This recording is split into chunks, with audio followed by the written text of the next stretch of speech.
Voltamos aqui então ao segundo tópico da nossa lição, uma trajetória descendente. Davi, depois de cair no pecado, a sua trajetória foi o declínio. Naquele momento, Davi, então, ele caiu diante de Deus, diante dos homens, né? E como Jesus explica o que torna uma pessoa vulnerável ao pecado. Como Jesus explica o que torna uma pessoa vulnerável ao pecado. Em João capítulo 15, versículo 5, diz assim: porque sem mim nada podeis fazer. Separar-se de Cristo, separar-se de Deus, nos deixa expostos ao pecado. Quando nós perdemos a intimidade com Deus, a comunhão com o Senhor, fatalmente iremos ser atacados pelo inimigo de Deus. O inimigo de Deus quer nos destruir. E quando nós estamos longe da força do nosso Deus, então estamos fracos e fatalmente Satanás triunfará sobre nós.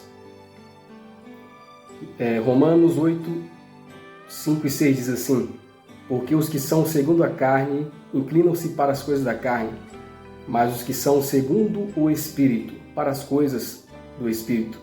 Porque a inclinação da carne é morte, mas a inclinação do Espírito é vida e paz. Nós nos tornamos vulneráveis quando nós começamos a praticar as coisas da carne. Deixamos as coisas espirituais de lado e nos voltamos só para as coisas deste mundo, os prazeres desse mundo.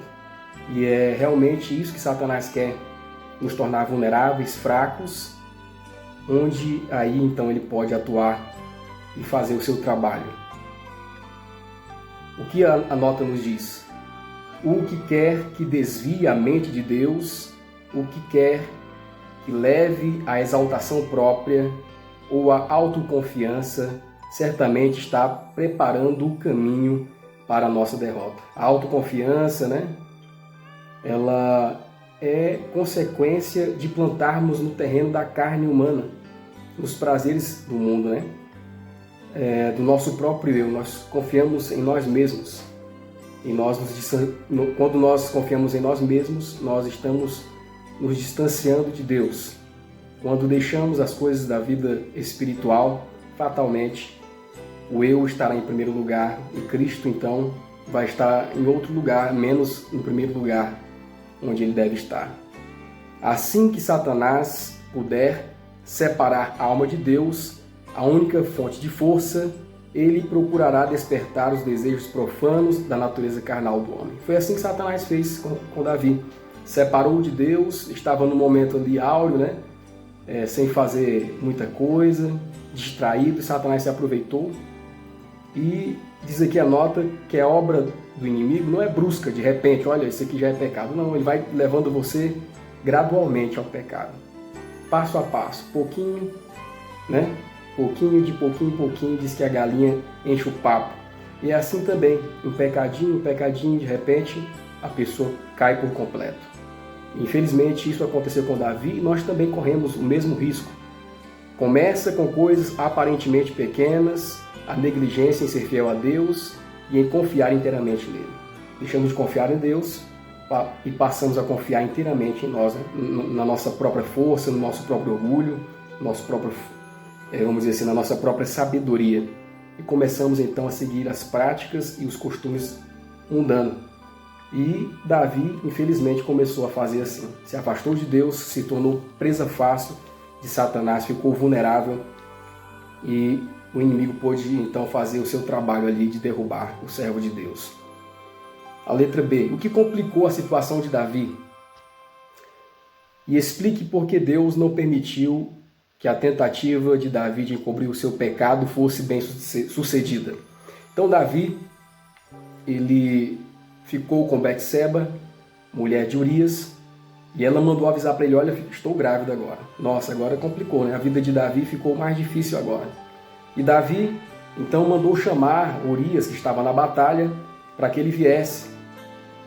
Está ali na cidade com o rei, na verdade com a intenção de que ele fosse para sua casa e se deitasse com sua esposa. Então ali ele teria um álibi, né?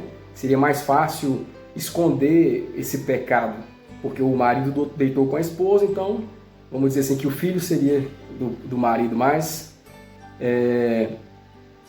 essa tentativa de Davi não foi bem sucedida. E Deus mesmo não permitiu que fosse bem sucedida. Então, no caso ali, Urias chegou e falou assim: olha, eu fico triste de voltar para cá, sendo que a Arca de Deus está na batalha, Joabe e os meus companheiros estão na batalha e eu estou aqui. Então ele não quis nem voltar para sua casa, nem se deitar com sua esposa. Ele preferiu ficar no palácio ali, na ala dos servos, né? Davi até tentou, vamos dizer assim, dar para ele algo para que ele pudesse beber e ficasse mais animado e tentasse ir para casa, mas mesmo assim ele não aceitou. Urias era uma pessoa temente e fiel a Deus, né? Fiel aos propósitos do reino, fiel até o próprio Davi, né? Todo o esforço que Davi fez para esconder a própria culpa se mostrou inútil. Traiu a si mesmo pelo poder de Satanás. O perigo o cercava. Uma desonra mais amarga que a morte estava perante ele. Então, ele tentou esconder o seu pecado, mas Deus não permitiu. E Urias também, ali, porque ele era fiel a Deus, ele não quis voltar para casa, né? Então ele pediu para Davi que queria voltar para a batalha. E a letra C, como Davi se sentiu quando foi induzido a acrescentar mais pecado ao pecado que ele já tinha cometido. E como Deus se sentiu quanto a isso. E então, pela manhã, Davi mandou Urias novamente de volta à batalha agora. Ele já tinha tentado tudo, não conseguiu o seu objetivo. Que ele fez? Mandou Urias com uma carta para o capitão do exército, Joabe. E nessa carta era uma carta de morte, uma sentença de morte. O rei Davi estava pedindo que Joabe colocasse Urias na frente da batalha e o deixasse sem guarnição, né? E que no momento mais forte da batalha ele fosse colocado à frente para morrer. Era esse o conteúdo da carta. Davi já havia cometido o pecado de adultério e agora estava sendo culpado porque Joabe foi fiel ao que o rei pediu, né? Colocou realmente Urias lá na frente da batalha e Urias veio a falecer. Então Davi já havia pecado, o pecado de adultério, agora somou-se o pecado de assassinato. E diz o texto lá em 2 Samuel 11, diz que, porém, essa coisa que Davi fez pareceu mal aos olhos do Senhor. Deus não se agradou dessa atitude de Davi. Deus ficou muito entristecido, né? E depois que Davi fez tudo isso, o pecado que ele havia cometido estava sempre diante dele. Então uma pessoa que vive no pecado tem uma mente, vamos dizer assim, dolorida, né? Quando nós caímos no pecado não pedimos perdão a Deus, não mudamos de vida, a nossa consciência fica sempre nos machucando, né? Tudo que nós vamos fazer não tem graça porque é uma consciência culpada. E Davi escreveu o Salmo 32, ele disse assim: enquanto eu me calei, envelheceram os meus ossos pelo meu bramido todo dia, porque de dia e de noite a tua mão pesava sobre mim. O meu humor se tornou em sequidão de estio. Então a consciência culpada de Davi, por mais que ele tentou esconder as situações, quanto mais ele ficava calado, não se voltava para Deus, mais a sua consciência o acusava, né? Diz a nota: parecia haver apenas uma forma de escape para Davi, e em seu desespero apressou-se para adicionar o crime de assassinato ao de adultério. Então nós vemos aqui o que Satanás fez na vida de Davi, né? De pouquinho em pouquinho levou a grandes situações, a grandes encrencas na sua vida, né? Aquele que havia preparado a destruição de Saul estava também tentando levar Davi à ruína. E Saul era um homem que era orgulhoso, né? Gostava de pompas, né? E nesse momento Davi, que era um homem humilde, foi perseguido por Saul, agora havia se esquecido de Deus.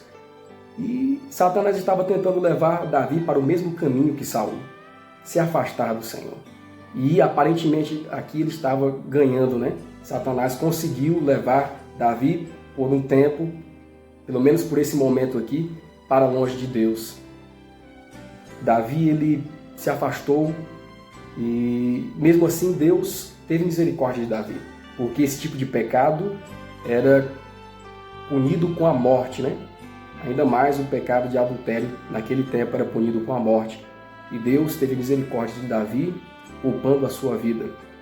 Mas nós vamos ver mais à frente.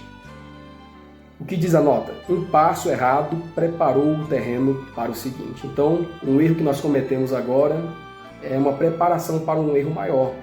Por isso nós devemos tomar cuidado. Errei aqui, errei aqui. Erros mais erros vão nos levando a um caminho, né? Um abismo chama a outro abismo, né? Então nós devemos tomar cuidado e ver em qual situação nós estamos.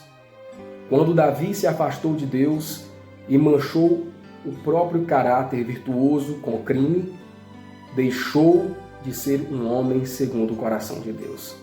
Que coisa triste e dolorosa, né?